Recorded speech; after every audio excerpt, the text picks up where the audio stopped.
I was house sitting for my grandma one weekend while she went to Florida with some of her church friends. I was sleeping in the guest bedroom next to her room. The guest bedroom always had two twin beds inside of it that my brother and I would sleep in when we had sleepovers at her house. I took the bed next to the window. Before getting into bed, I checked all the doors to make sure they were locked. When I did get into bed, it was early, and I didn't actually go to sleep for a while. There wasn't much to do at my grandma's house, so I was just on my phone for an hour or two, watching videos, texting people, whatever. That's when I thought I could start hearing someone's voice outside. It sounded like a woman's voice saying, "Hello." I left the bedroom and inched my way closer to the front door, moving slowly because I was trying to listen. It was a woman's voice just going, "Hello," every 10 seconds. As I got closer to the front door, I realized that's where it seemed to be coming from. My grandma's door doesn't have a peephole, but the windows in her dining room gave a clear view of the front porch. I went over to that window to attempt to get a view of who was out there. I tried peeking my head in between the plastic blinds without making it obvious, but I guess I didn't do a good job because when I looked, I saw a woman on my grandma's stoop, looking right at me as if she knew I was going to be looking through those blinds. Once again, she said hello with some freakish smile on her face. This woman was older, but don't picture her as some innocent-looking small old lady. She looked like she was maybe in her late 50s or early 60s, and something about her face just skeeved me out. I moved away from the window and thought maybe it was one of my grandma's friends. It was midnight though, so why would anyone come to the door? Why wouldn't she knock or ring the bell? Why was she just standing out there going hello over and over? I was genuinely unsettled. I just went back to the guest bedroom and shut the door. Now with the door shut, as opposed to before, I couldn't hear that woman anymore. Maybe she had just decided to leave. I started texting everyone about it, my sisters, my friends, telling them how bizarre it was. A good amount of time passed in silence, and I was starting to calm down.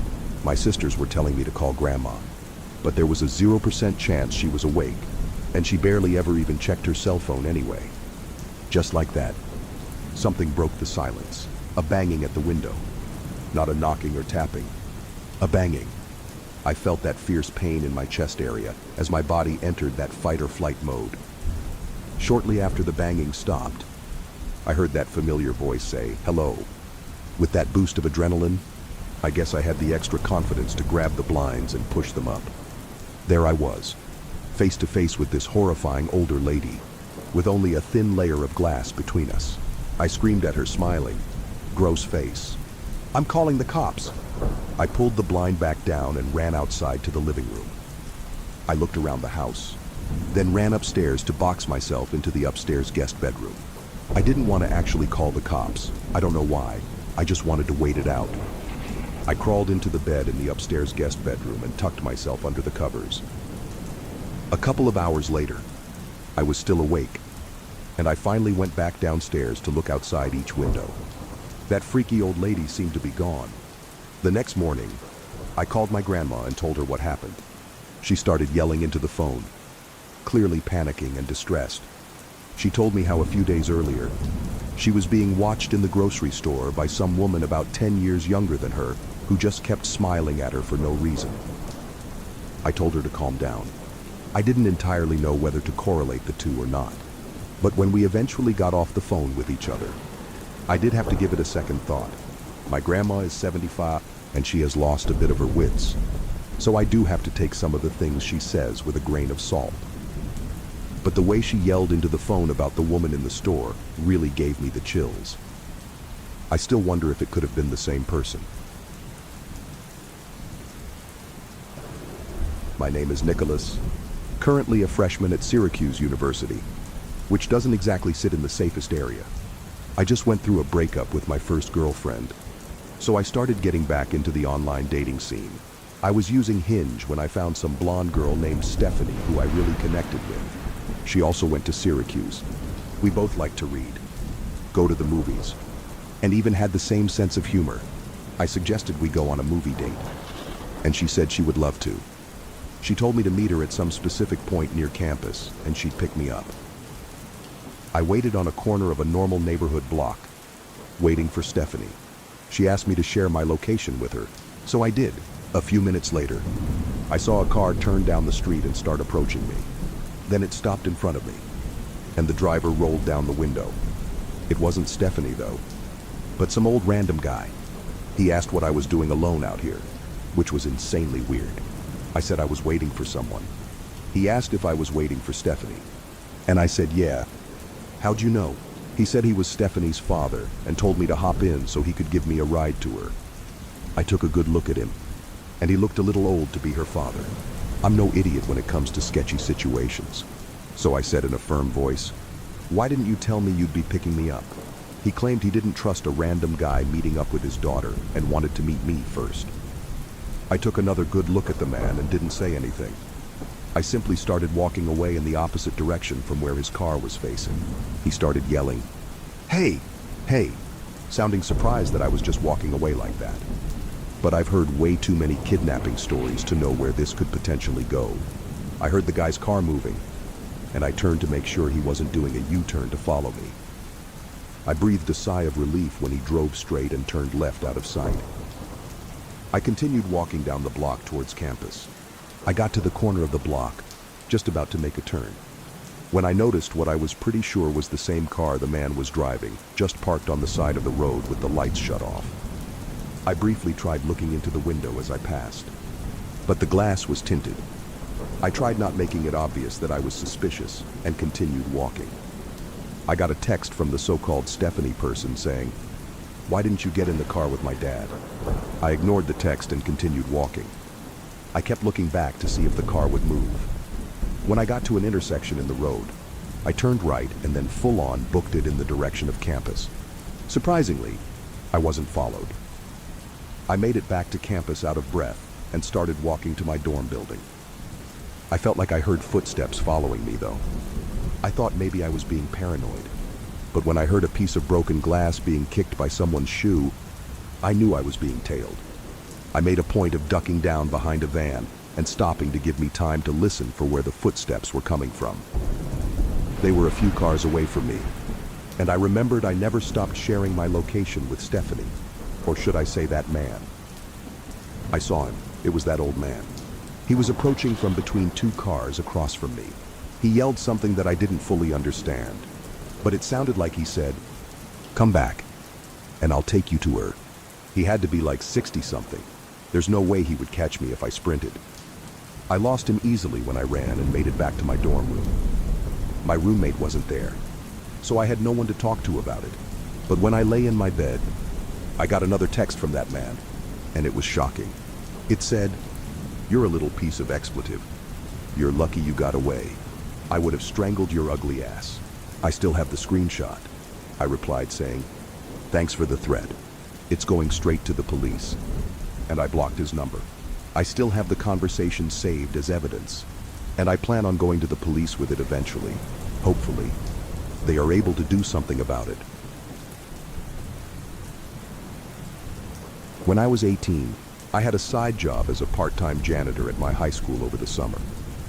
I would work sometimes days and sometimes nights, anywhere from 9 a.m. to 12 a.m., depending on how much money I needed. Oftentimes, I would be left to lock up the building when the older janitors had left. This was a time before the high school had cameras installed in every single hallway.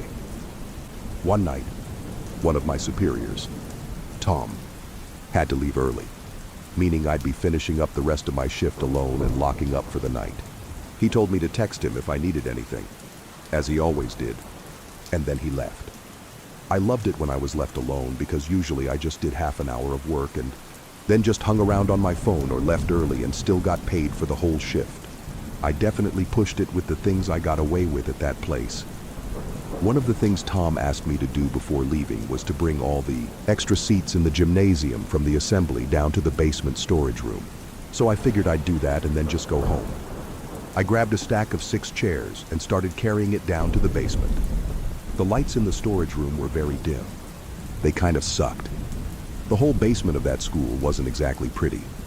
It felt more like a basement to a warehouse. Anyway, there were what appeared to be a bunch of art mannequins covered by paint cloths.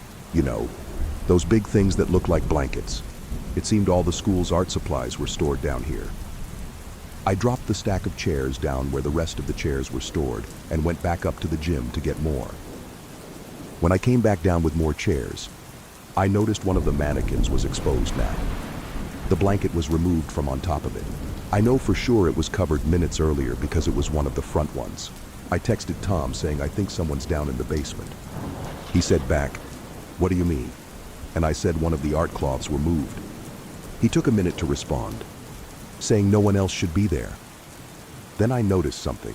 The art cloth tucked in the corner of the storage room, sitting outside of the light that was produced at the center of the room. It was covering something. Surely, I started to tiptoe over to it. When I was a few feet away from it, I realized whatever was under that cloth was moving just ever so slightly. There was undoubtedly someone hiding under there. I ran back upstairs and locked the basement door. I texted Tom saying someone is hiding under a cloth in the basement. He said, "Call the cops." But I insisted he just come back since he only just left like 10 minutes ago. He didn't want to come back though. He told me to be a man and confront whoever was down there. So I went back to the basement again. However, The cloth was now strewn flat on the floor, and whoever was hiding under there was gone. But possibly the scariest thing was yet to happen. As I stood in the storage room, there were loud metallic thumps coming from above my head. I looked up and saw indents slowly forming in the large air vents above me. Someone was crawling through the vents. Then, just stopped literally above me. And then bangs. Bangs like whoever was in there was trying to break open the floor of the air vents. I didn't know what was happening, but I was officially done with this. I ran up the stairs, locked up the school, and went home. I told Tom the partial truth the next day, that I thought I saw someone in the corner, and they were gone when I went back, and I claimed there was nothing else I could say. Thank God it was my last week there, so it wasn't my concern anymore. Scrubbing blood from any surface is harder than you expect. It gets under your nails before you realize it, and the smell hangs in the air, poisoning the room. I remember going through the motions in shock the morning after all of this happened, methodically scraping away at the floor and walls until everything was clean. At the same time, it's also easy, in an unsettling way. Generic bleach cleaner and dish soap works perfectly fine. I had to put the sheets into the garbage, though there was no salvaging those. I ended up sitting alone in my spotless bedroom, surrounded by a heap of bloody rags while trying to make sense of what I had seen the night before. Anyway, I'm getting ahead of myself. I met my freshman year roommate for the first time the weekend before classes started. We'd found each other on Instagram. I'm Emma and you're Gemma. Isn't that cool? We were both math majors and read the same books, so I figured I might as well take my chances compared to a random assignment. It made sense that choosing someone with common interests was statistically less likely to end in disaster. Gemma was half a head taller than me, with elegant features and perfect blonde hair that fell down her back in waves. She had a cold sense to her, with a resting face sullen enough that it looked like a permanent glare at first glance. But when she smiled, it softened her angles into something more approachable. Everything about her made me a little envious and a bit self-conscious, and I wished I could carry the same gravity with me when I walked into a room. The first week of classes passed without incident, and I tried to force myself out of my shell, talking to as many people as possible and trying fruitlessly to remember all their names. Gemma and I didn't spend as much time together as we had over the first weekend, but we still hung out and watched TV together at night. It was strange being away from home, but I fell into the routine, taking comfort in wrapping myself in blankets and drifting to sleep at the end of each day. Chatter from the hallway leaked through the thin walls late into the night, but I was tired enough that it didn't matter. My bed was in the corner of the room, and the presence of a wall right next to me gave me an odd sense of security. At least, until Saturday. I thought I was getting into the swing of things. Gemma had been staying out later than I had the few nights before, and I trusted her to be quiet when she came into the room. I went ahead and crawled into bed, hearing her enter minutes later. I tossed and turned as she went to sleep, her breathing evening out and falling into a steady rhythm. It was then that I heard it, a knock, coming from the other side of my wall, a few feet above my head. I jerked up, turning to see if Gemma had heard it. She was still fast asleep. The noise too soft to hear across the room. The sound came again. 2 clear taps. Knock. Knock. It sent chills down my spine, and I curled into my pillow, wondering if I should check the peephole. Maybe it was someone I knew. But the knock was on the wall, not the door. I was sure of it. And there was no more chatter in the hallway. Eventually, the exhaustion of the day caught up to me. I woke up with my blankets twisted around me, my shirt sticking to my skin with sweat. A sense of unease remained in my mind, and I couldn't pinpoint what caused it. At that point, the knocking seemed like a faint dream, and I didn't believe it was real until I heard it again the next night. Knock. Knock. I lay perfectly still, Gemma's inhale-exhale on loop anchoring me to reality. The night before, I had brushed it off as my brain imagining things, but the tapping continued, repeating over and over, knock, knock, knock, knock. I was fed up. I threw the covers off me and peered through the peephole, not seeing anyone outside. The knocking was fainter when it wasn't next to the wall, but I could still hear it. Maybe whoever it was just out of my field of vision. As soon as the door creaked open, the sound stopped. I craned my head past the doorway, taking in the expanse of the hall. It was completely empty. I gave up and went back to bed. The sound started up again immediately, moving down the wall until it was right next to my head. I shoved all my pillows between me and the wall and clapped my hands over my ears, curling into a ball and staying there until sleep overtook me. When it kept happening, I tried talking to Gemma about it. I keep hearing a knocking on the wall at night. I brought up hesitantly one afternoon. She looked at me strangely. "That's weird," she said. I didn't notice anything like that. I didn't know what else to do, so I just nodded awkwardly and walked away. We got along fine, but we weren't close enough that I could ask to swap beds for a night or something similar. I tried waking her up one night when it became too loud for me to sleep. When I walked over to her side of the room, tiptoeing to avoid tripping over my feet in the dark, I could still hear the sound, although fainter. "Hey," I whispered. "Wake up for a second. Can you hear that?" She opened an eye blearily and glared at me. Trying to concentrate. After a moment, she shook her head. "I can't hear anything. Stop bothering me." She pulled the covers over her head and turned away. I cursed under my breath, convinced that the knocking had stopped on purpose as soon as I brought it up with her. I felt guilty about it the next morning, so I tried to make sure she wasn't upset about it. "Sorry about last night," I said sheepishly. "I hope I didn't mess up your sleep."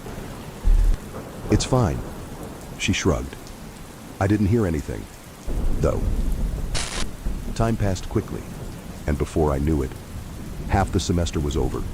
The knocking continued nightly, although at this point it had become routine to me. I tried to assuage my spiraling thoughts that something would jump out and attack me, even if there is a monster on the other side. Gemma's intimidating enough that it'll probably be scared off by her before it can attack us. I laughed about it to myself. Back then, I wish it would have stayed a joke. I felt a sense of unease around me as the weather started getting colder. Gemma talked to me less and less, and stopped smiling completely. I didn't know what I could have done wrong. Once, I asked her how her day was, and she ignored me, walking out of the room minutes later while muttering under her breath. We started avoiding each other, and I tensed up every time she entered the room, brusque and angry with her lips always pulled into a frown, hostility permeating the air, even though she hadn't done anything to make me afraid. It was just really awkward. She seemed to pretend I didn't exist, turning on the TV before I was awake and almost making me fall out of the bed with how loud it was. She'd blast music too, enough that it could be heard through the door and halfway down the hallway. Her frosty demeanor almost made me scared to be in the room. But there weren't any friends I was close enough to that I could camp out with them every evening. I tried to convince myself that I was overreacting. She was just a person, and all that her chilly attitude was doing was making my college experience a little uncomfortable.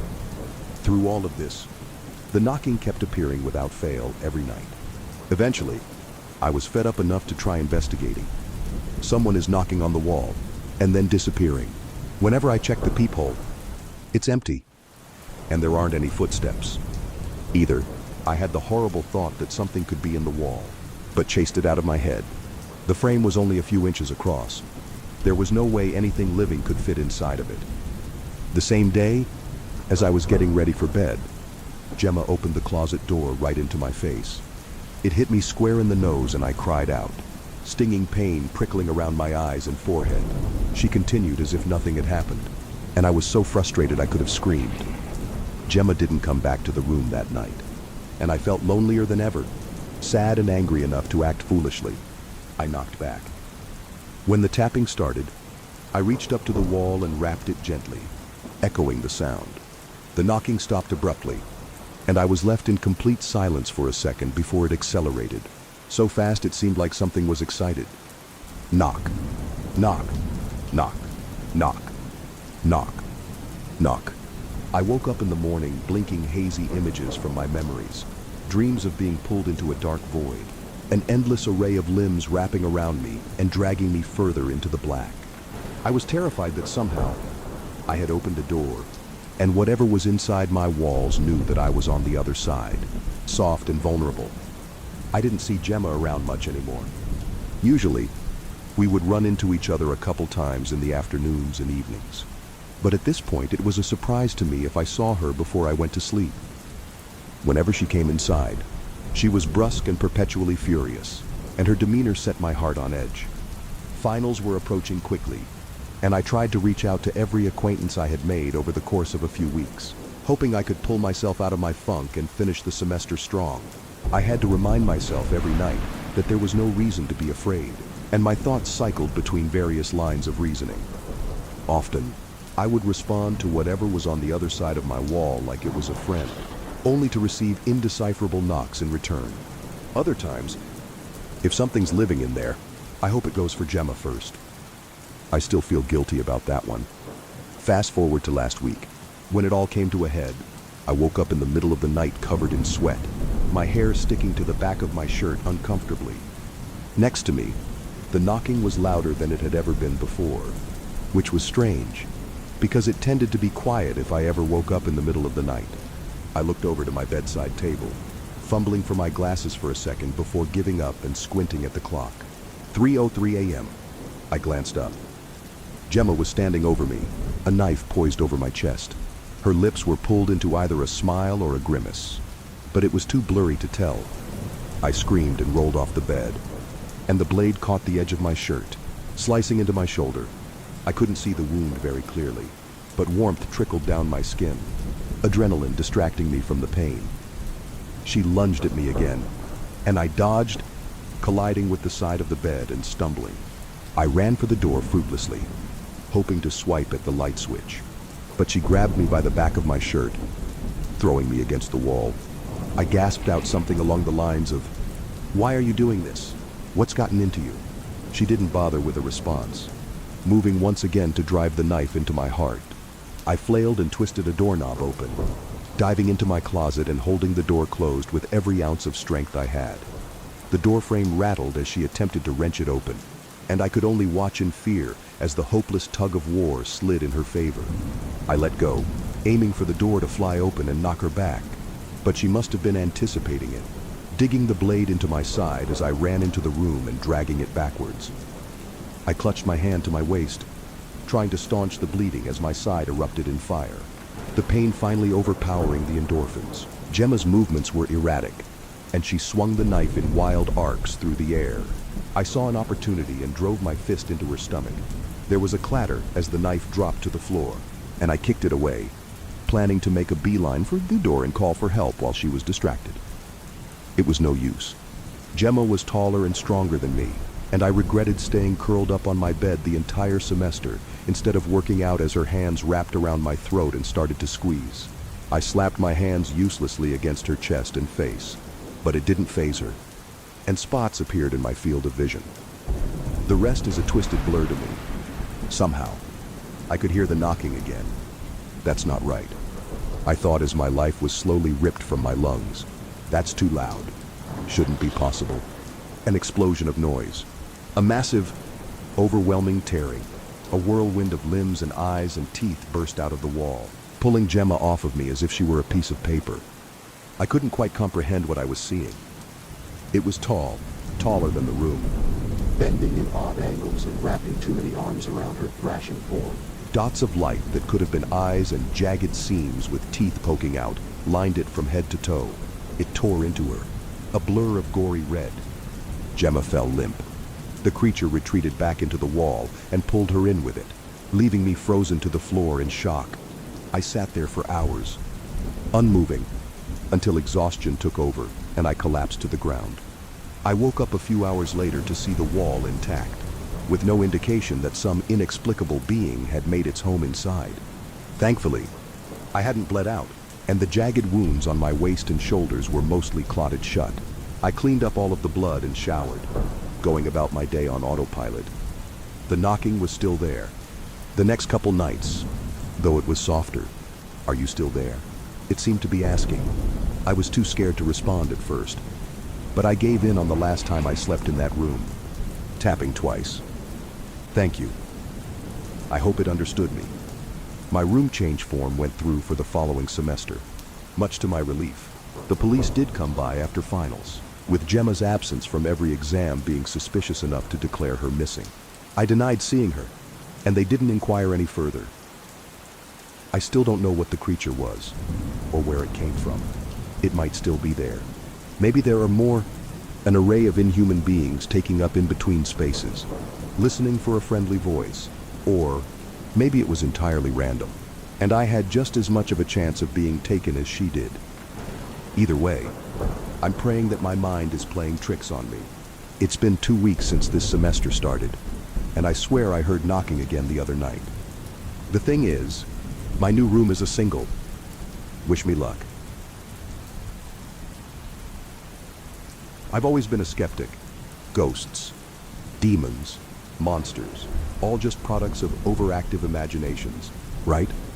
That's what I used to think until last fall when I went camping with a friend in a remote forest. We were looking for an escape from our busy lives and figured a weekend in the wilderness would be perfect. We arrived at the campsite late in the afternoon, set up our tent, and gathered wood for a fire. As night fell, the forest grew eerily quiet. We talked and laughed around the fire, but as the hours passed, an unsettling feeling crept over me. I couldn't shake the sensation of being watched. Around midnight, we decided to turn in. My friend was out like a light, but I lay awake, staring at the tent ceiling. That's when I heard it, a rustling just outside the tent. At first, I thought it was an animal, but then I heard a low, guttural whisper, mimicking my friend's voice, calling my name. I shook my friend awake, heart pounding. "Did you hear that?" I whispered. My friend listened for a moment, then shrugged it off as my imagination. But I knew what I heard. Determined to prove I wasn't crazy, I grabbed a flashlight and unzipped the tent. The beam of light cut through the darkness, revealing nothing but trees and shadows. I stepped out, scanning the area, but everything seemed normal. I was about to turn back when I saw movement out of the corner of my eye. I swung the flashlight around and froze. There, at the edge of the clearing, stood a figure. It looked like my friend, but something was off. The movements were jerky, unnatural, and the eyes, those eyes were empty, void of any humanity. The figure smiled, a chilling, predatory smile, and then it spoke in a distorted version of my friend's voice, calling my name again. Panic set in. I stumbled back into the tent and zipped it up, my hands shaking. I told my friend what I saw, but they insisted I was just tired and seeing things. Reluctantly, I lay back down, every sound outside now amplified in my mind. The next morning, we decided to cut the trip short. As we packed up, I couldn't shake the feeling of being watched. We left the forest, and I tried to forget what I saw, convincing myself it was a hallucination. Weeks later, I was at home when I heard a knock on my door. I opened it to find my friend standing there, looking exhausted and terrified. They told me they had seen the same figure outside their window, mimicking my voice, calling their name. It followed them home. We decided to research what we encountered and came across stories about skinwalkers, creatures from Native American legends that could mimic voices and appearances to lure victims. The descriptions matched our experiences perfectly. Then came the twist I never saw coming. One night, while trying to calm my friend over the phone, I heard a faint noise behind me. I turned around to see my friend standing in the doorway, the same empty eyes and predatory smile as the figure in the forest. I realized too late the terrifying truth. The friend I had been talking to all this time, the one who had been followed home, wasn't my friend. They had been replaced by the skinwalker that night in the forest. And now, it was my turn to run. Are you really that afraid of the basement? My boyfriend was busy putting on his blue-buttoned shirt as he asked me casually. I glared back at him. You're seriously going to bring this up now? I'm busy getting ready for brunch, I said grumpily, pulling on my bra. He shrugged apologetically. Look, I'm sorry, okay? I just want to know why, especially if it's such a big issue. We can talk about it whenever you want, but I would really like to talk about it eventually. His tone was calm and filled with sincere concern. I sighed. I felt my annoyance slip. I had been avoiding this subject for so long. I really didn't want to bring up my past, but Timothy had been so great. We'd been living together for over a year now, and he'd been very patient with me and my phobia of dark places. I don't just mean I'm afraid of the dark. I mean I go into full-on panic attack mode and start tearing the walls apart with my bare hands and fingernails and teeth if it gets even close to dark in any room I'm in. It makes going out at night, or doing anything normal, like going to the cinema, or planetarium, or club, or bar, very difficult. I have a nightlight in every room in my apartment, and also plenty of backups, plus flashlights, candles, lighters, a pound of fresh batteries of all sizes. Of course, my smartphone can also function as a flashlight. I could go on, but suffice to say, I am surrounded by light as much as possible. This was also why we were meeting Tim's parents for brunch in broad daylight and not dinner. Never dinner. I didn't leave the house once it got too close to sunset. I mostly drive wherever I need to go. Taking public transport is too risky, and I don't travel very much or very far. I also cannot enter a bathroom that has no natural light and nothing but motion sensor-based lights. If they go out for just a second, my heart races. My blood boils from fear and my lungs burn from panic. I scream and run, crying usually until I'm back in the light. I was very lucky to have Timothy around. Unlike my previous boyfriends, he never made snide remarks about my phobia, even when it disrupted his schedule. His effortless patience was a stark contrast to my previous relationships. I had never seen him so much as raise his voice. I slowly sat on the edge of our bed. Okay, Tim? I'll tell you why. Right now, actually, if you'd like. We have a few minutes, and it's not a very long story anyway. Timothy quickly pulled on his last sock and came over to sit next to me. I looked at him and then looked back down at the bed. I've never told this to anyone, but the reason I'm so afraid of the dark, of being alone, is because of what happened to me in the basement when I was 10 years old. I paused and Tim took my hand. His fingers were rough and warm. I'd never had issues with the dark or the basement or anything like that ever before. One day, my mom asked me to go down and fetch the laundry from the dryer. So, I've been down in the basement of this house a billion times, and I think nothing of this at all.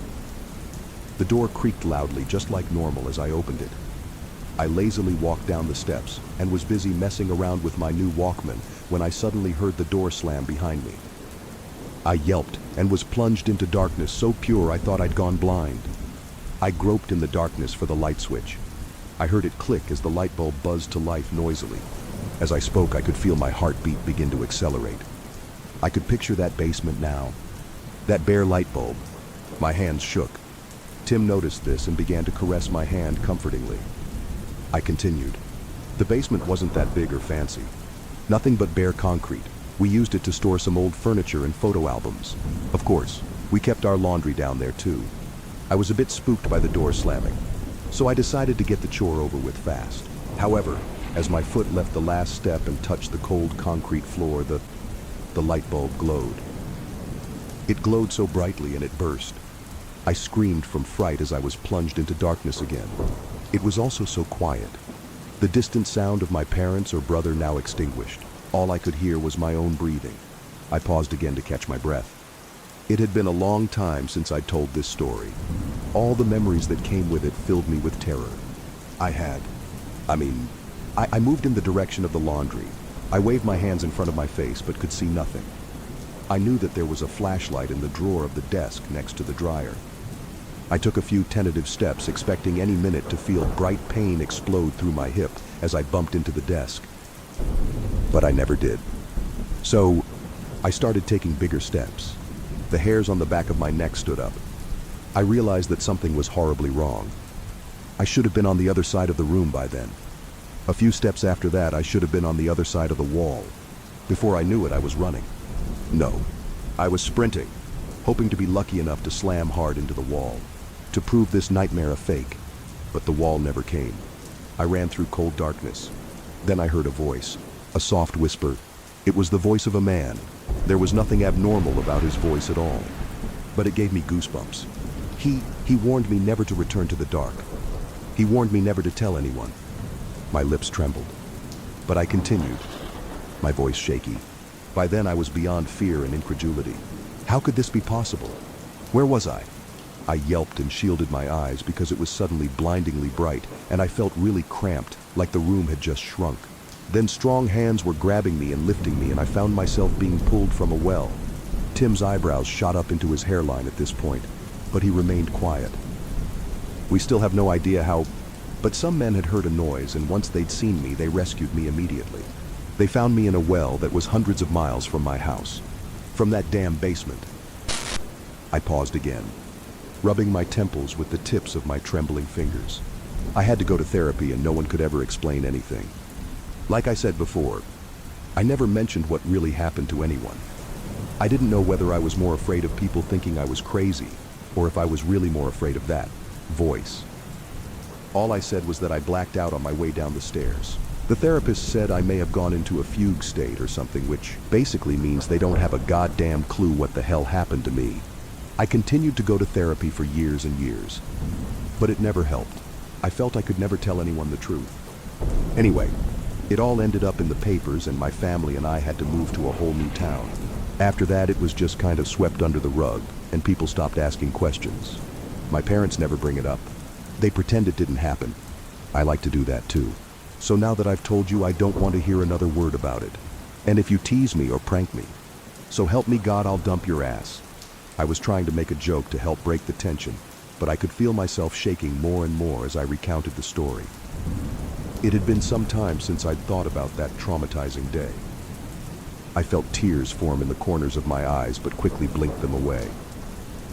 Tim sat silently and still, his expression one of sympathy and concern. Wow, I had no idea. That sounds really horrifying, my dear. I completely understand your fears now. I'm feeling a bit less fond of the dark too. He kissed me lightly on the forehead and rubbed my arm. I looked up at him with disbelief. You don't think I'm crazy? You believe me? He smiled warmly. Of course I do. I can totally believe this universe is full of strange, unexplainable, sometimes horrifying stuff. He paused and looked into my eyes. But are you still okay for brunch with my folks? We can always reschedule and get McDonald's or something. Watch some DuckTales? I smiled at him and chuckled. That's tempting, but no. No. We've booked a table and everything. Besides, it's too short notice now to cancel. Let's get going soon. I feel okay. It was a long time ago. Tim glanced at me in a way that showed he was wholly unconvinced. But he yielded. Okay, my dear. I'll just take the trash down quickly. Meet you downstairs. A few minutes later, I had my makeup on and was waiting downstairs on the ground floor. Tim had left ahead of me to take the trash to the refuse bins in the basement, and I had expected him to be waiting for me already. But he wasn't there. I frowned, confused. Is he still downstairs? Why is he taking so long? I tried to keep my panic in check, but as the minutes ticked by, my heart began to thump loudly. No. There's no such thing as the dark place. There's no such thing as the monster in the basement. I stammered to myself softly as I tried to force the panic back down into the recesses of my stomach. I couldn't end that thought. What if by telling him the truth I had put him in danger? The voice had said not to tell anyone. I thought that it would only be angry at me, but now I'm starting to think otherwise. My blood was electrified with terror as I took a small step toward the stairs. The stairway was curved so that the door was hidden. I craned my neck and peered around the corner. The large, metal basement door was shut. Tim? Tim. Is everything okay? My voice shook slightly as I spoke, but it was firm and loud. Silence pressed against my ears. I pulled my phone out of my bag. With the tap of a button, a small but bright flashlight switched on and illuminated the hallway. I turned the flashlight toward the stairs. With shaky hands, I took a step forward and started to descend. I halted after 3 steps. I felt dizzy now. Tim? Tim, this isn't funny. I'm really freaking... Then I heard him. Gotta. I tripped and hit my head. I heard him groan in pain. I think I twisted my ankle. I really need some help. My fear instantly dissipated. Tim was hurt badly. His voice sounded really worried. If he'd been unconscious this whole time, he'd need serious medical attention. Shit! Why had I waited so long to check on him? Of course, there's no such thing as monsters. I hurried down the stairs and grabbed the door handle heavily as I pulled it open. Complete. Utter darkness pressed up against my eyes, and I felt an unnatural coldness in the air. The basement door swung back and slammed into me so hard I felt myself fly through the air. I hit the ground hard and yelled with pain and surprise. The impact knocked my phone from hand and I heard it smash as its light went out. What the hell? I stammered, my head swimming with confusion. Tim? Timothy, I whimpered in the pure darkness.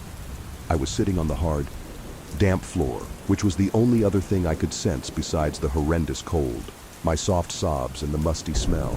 Then a gloomy light bloomed to life. My jaw dropped open in horror. It couldn't be possible. There, many yards in front of me, too far to be possible, a single bare light bulb was hanging. Its light was cold and small. It looked almost exactly like the light from my old basement. As I looked down, I yelled and began to wail loudly. Lying in the pool of light beneath the bulb was the mutilated, bloodied corpse of my dear, sweet Timothy, the man who I had loved more than anything, the man I had wanted to marry, the man who always made me feel safe, the man who knew exactly how I liked my coffee and pancakes. His gray eyes were empty as they stared at me. Gone was that perennial warmth and love. His body was covered in deep scratches and blood soaked his clothes. Oh my God! He was dead. Guilt, terror, and pain of all kinds washed over me. Tears poured down my face and I yelled incomprehensibly, pleading for someone to help. Without warning, another identical light bulb appeared before the first. My whimpering paused. Then another, and another. My eyes widened with terror. Soon, hundreds of lights were blooming into existence like frigid, miniature stars. The line of lights made a beeline towards me, with the final bulb flickering to life above my head. I heard the sizzle and hum of its electromagnetic field. I was frozen from fear. I had no idea what to do. My eyes burned with tears and I squinted. Suddenly there was a loud pop. A bulb had exploded and I shouted from fright. I gazed down the line of lights and gasped. At first all I saw were the shards of broken glass and the remnants of the broken bulb above. It had been the bulb right at the far end. My gaze shifted. A humanoid silhouette stood beneath the broken bulb. My heart stopped dead. No, I moaned softly, my brain unable to process my terror. Then the next bulb in the line burst, and the man instantaneously stood beneath it. One light closer to me. I screamed from fear and found myself clambering to my feet. I had to get out of here. As I struggled to stand in my panic, I heard another loud pop as the next bulb blew. Then the next exploded. Suddenly all the bulbs were exploding, one after the other, louder and louder. I saw the silhouette get closer and closer, as swift as a shadow. No! Stay the hell away from me! I screamed as bile forced its way into my mouth. My heart screamed from panic. As I turned, I heard a soft, raspy voice say, "We warned you." With tears flooding my face, I groped wildly for the basement door. I could feel someone standing right behind me. I yelled with delighted surprise as my hand grasped the door handle. I heaved the door open and ran screaming up the stairs and out of the building. I continued to run and scream as I welcomed the feel of warm, sticky summer air on my skin. I'd never been so happy to see the calm blue sky and the vicious midday sun. I ended up being taken to a hospital by a bunch of cops who'd seen me yelling and crying as I ran down the street. My face and clothes were covered in dirt, and my knees and elbows were scratched, but otherwise I was unharmed. I did not dare tell them the truth. Instead, I said I'd had a panic attack triggered by going down into the basement to find Timothy. The police searched the entire building, but the only thing they found in the basement that proved Timothy had been there at all was the trash bag he'd taken down. At this time, the police have no leads. I miss Tim so much. I feel a numbness where he should be. I keep expecting him to be just around the next corner. His parents refuse to answer my calls. On the other hand, my parents won't stop calling. Suffice to say, I cannot even think about the dark without bursting into tears. Even if there was hope for psychological recovery, I don't think it matters. I still feel like someone is standing behind me constantly. The feeling is especially strong when my back faces a lightless room. I'm never alone now. They are always watching me, waiting for me to return to the dark. I've kept all the lights on constantly and have not left my apartment in days. But no matter how long I wait, I can still feel them. I'm not even surprised. After all, I had not heeded the dark's warning. Certainly, never forgiven.